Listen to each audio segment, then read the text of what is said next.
Assalamualaikum warahmatullahi wabarakatuh. Balik lagi di alur cerita buku harian seorang istri untuk episode malam ini 12 Februari 2022 hanya di STTP 1 untuk semua.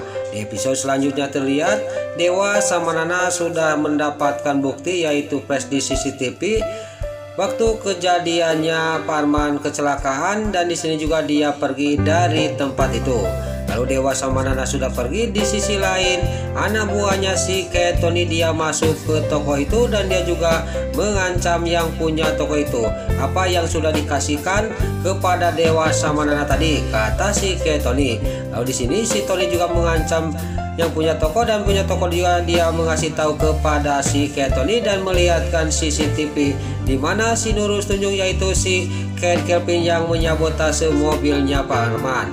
Terlihat si Kayak Tony sangat kaget, dan pas dia lagi melihatin CCTV di mana si Kelvin yang lagi menyabotase mobilnya Pak Arman, dia menerima telepon dari si Nurul tunjuk si Tangkurak si Priska. Lalu si Priska juga dia ngomong kepada si Kayak Tony, dan si Kayak Tony juga dia mengasih tahu kepada si Nurul tunjuk si Priska bahwa Dewa sama Nana mendapatkan bukti yaitu bukti CCTV di mana waktu si Ken Kelvin menyabotase mobilnya Pak Arman. Singkat cerita, si Kayak Tony juga dia akan pergi dari tempat itu, tapi di sini sebelum pergi dia mengacak-acak tempat toko buku itu, dan laptop yang ada di meja juga hancur berantakan sama anak buahnya si Kayak Tony. Lalu si Kayak Tony juga dia menelpon lagi si Nurul tunjuk si Priska, dan dia juga pergi dari tempat itu. Lalu terlihat di sini yang punya toko juga dia sangat marah kepada si Kayak Tony, dan dia juga kerugian besar karena di dalam tokonya hancur diacak-acak oleh anak buahnya si Kayak Tony. Di sini Dewa juga dikejar oleh anak buahnya si Kayak Tony dan dihadang di tengah jalan. Terjadilah di sini perkelahian antara anak buahnya si Kayak Tony sama Nana dan Dewa. Lalu pas Dewa sama Nana yang lagi melawan anak buahnya si Kayak Tony, terlihat Malia yang lagi berjalan kaki. Dia sangat kaget melihat Dewa lagi dikeroyok oleh anak buahnya si Kayak Tony. Pas lihat ke pinggir, dia melihat ada si Nurul tunjuk si Priska di dalam mobil. Lalu Malia juga dia mengambil batu dan dia juga menghampiri si Nurul tunjuk si Priska yang ada di dalam mobil, dan dia juga disuruh keluar. Lalu Malia juga mengancam si Nurul tunjuk si Priska, dia suruh memberhentikan rombongan si Kayak Tony yang lagi menghajar Dewa sama Nana. Nana juga pas melihat Malia yang lagi mengancam si Nurul tunjuk si Priska, Dewa juga sama Nana sangat kaget. Tapi di sini anak buahnya si Kayak Kelvin dia menyelinap dan dia juga membokong Malia yang lagi mengancam si Nurul tunjuk si Priska, dan Malia juga dibikin pingsan. Lalu Dewa sama Nana juga di sini juga dia juga dibikin pingsan oleh anak buahnya si Kayak Tony. Singkat cerita di sini Dewa sama Nana juga dibawa ke mobil pickup oleh si Kayak Tony, dan Malia juga di sini ditaruh di pinggir jalan yang keadaan pingsan. Terlihat pas Malia sudah di pinggir jalan, di sini Pak Fajar yang mau ke rumahnya Tante Merin tiba-tiba melihat Malia lagi terkapar di pinggir jalan, dan Pak Fajar juga menolong Malia. Lalu Malia juga dimasukkan ke mobil. Pas di mobil Malia juga dia ngomong kepada Pak Fajar, "Kita jangan ke rumah sakit, saya tidak apa-apa. Kita fokus mengejar mobil yang membawa Dewa sama Nana." Terlihat si Kayak Tony dia yang lagi memandang Dewa sama Nana yang masih terkapar pingsan. Lalu si Nurul tunjuk si Priska juga dia mengikuti mobilnya si Kayak Tony, dan juga dia menelepon si Kayak Tony. Lalu si Priska juga dia ngomong kepada si Kayak Tony, "Kamu cepat bawa Nana sama Dewa serkap di suatu tempat dan jangan sampai keluar sebelum persidangan Pak Kelvin selesai," kata si Nurul tunjuk si Priska kepada si Kayak Tony. Lalu di sisi lain terlihat di sini Pak Fajar sama Malia juga dia melihat mobilnya si Kayak Tony. Lalu Pak Fajar juga dia mengejar anak buahnya si Kayak Tony yang membawa Dewa sama Nana yang masih terkapar pingsan. Tapi di sisi lain dengan naasnya Pak Fajar juga dia mengalami kecelakaan karena dia menabrak sebuah pohon di pinggir jalan. Lalu Pak Fajar juga sama Malia juga pingsan di dalam mobil. Lalu si Tony juga di sini dia berhenti dan dia juga menyuruh anak buahnya, kamu lanjut aja dan bawa Dewa sama Nana yang sudah disiapkan tepatnya sama saya akan menghabisi Fajar, kata si Tony kepada anak buahnya.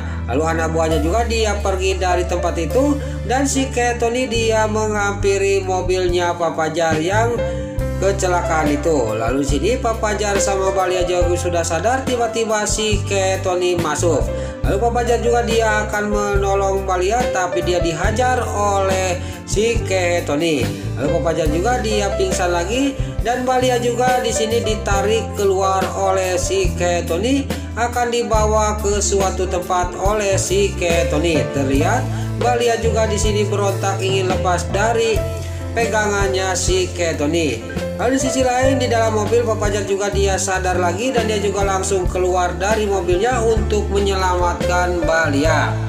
Terlihat di sini Pak Fajar juga masih kokoloyongan karena dia masih belum pulih badannya karena bekas kecelakaan. Lalu di sisi lain si Nurul Tunjung si Priska juga sampailah ke kantor polisi dan gak lama kemudian si Kelvin juga dibawa oleh polisi. Lalu di sini singkat cerita si Nurul Tunjung si Priska juga dia mengasih kabar kepada si Kelvin. Lalu si Priska juga dia mengatakan semuanya bahwa Dewa dan Nana sudah mendapatkan bukti CCTV di mana Pak Kelvin waktu menyabotase mobilnya Pak Arman. Si Kelvin juga dia sangat kaget tapi dia juga gembira setelah datang pengacaranya si Kelvin. Lalu pengacaranya si Kelvin juga sudah mengatakan semuanya kepada si Kelvin dan si Kelvin juga dia tersenyum karena berita yang dibawa oleh pengacaranya sangat yakin dia akan segera bebas dari penjara. Tapi di sisi lain si Nurul Tunjung si Priska juga dia sudah mendengar berita itu dari pengacaranya, dia juga keluar dari kantor polisi. Lalu pas di luar si Nurul Tunjung si Priska juga dia menerima telepon dari anak buahnya si Tony. Lalu si Broko Kroni juga dia pas dia melewat dia melihat ada si Nurul Tunjung si Priska, dia juga berhenti dan dia juga pamitan kepada istrinya dia akan membeli bunga. Singkat cerita si Broko Kroni juga dia melihat si Nurul Tunjung si Priska dan dia juga mendengar pembicaraan si Priska sama anak buahnya si Tony. Lalu dia juga video si Priska yang lagi teleponan sama anak buahnya si Tony. Dia tidak sadar bahwa di sisi lain ada yang memperhatikan dan mendengarkan pembicaraan dia. Tidak lain itu adalah si Broko Kroni.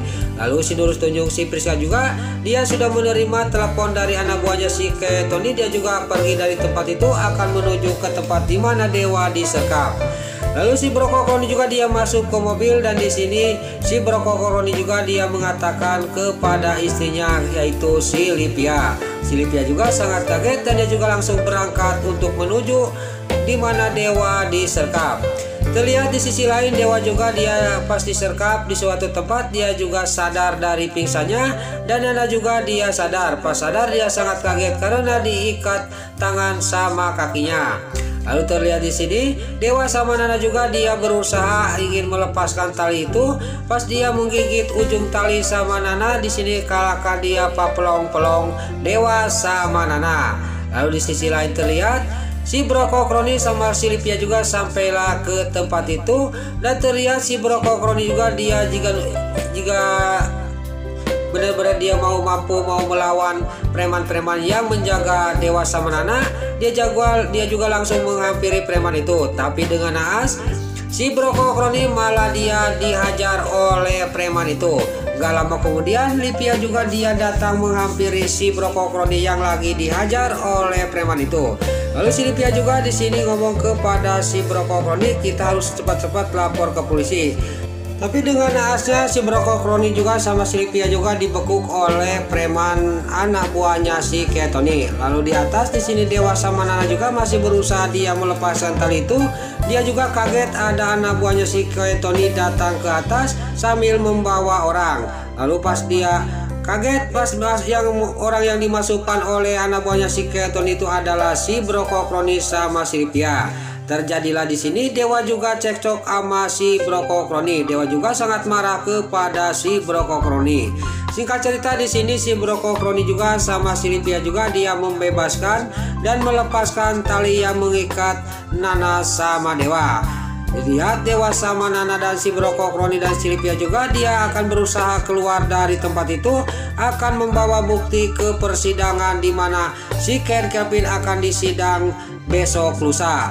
Nah, itulah alur cerita buku harian seorang istri untuk episode malam ini 12 Februari 2022 hanya di SCTV 1 untuk semua. Sebelum Mimin pamit, yuk kita doakan para pemain dan kru BSI semoga diberi kesehatan, dan jangan lupa kita doakan sinetron buku harian seorang istri supaya bisa bertengger di rating nomor 1. Amin. Dan juga sebelum Mimin pamit, bagi dulur-dulur, mama, tante-tante, bunda-bunda dimanapun Anda berada yang baru bergabung dengan channel ini, jangan lupa tekan tombol like, komennya, dan subscribe-nya. Dan jangan lupa nyalakan lonceng notifikasinya juga ya guys. Sebelum Mimin pamit, Mimin mohon maaf kalau ada salah-salah kata dan kata-kata Mimin balelo lobati soledat karena Mimin terus ngabudah. Mimin mohon maaf. Sekarang Mimin pamit. Wassalamualaikum warahmatullahi wabarakatuh. Salam sehat selalu dimanapun Anda berada. Terima kasih.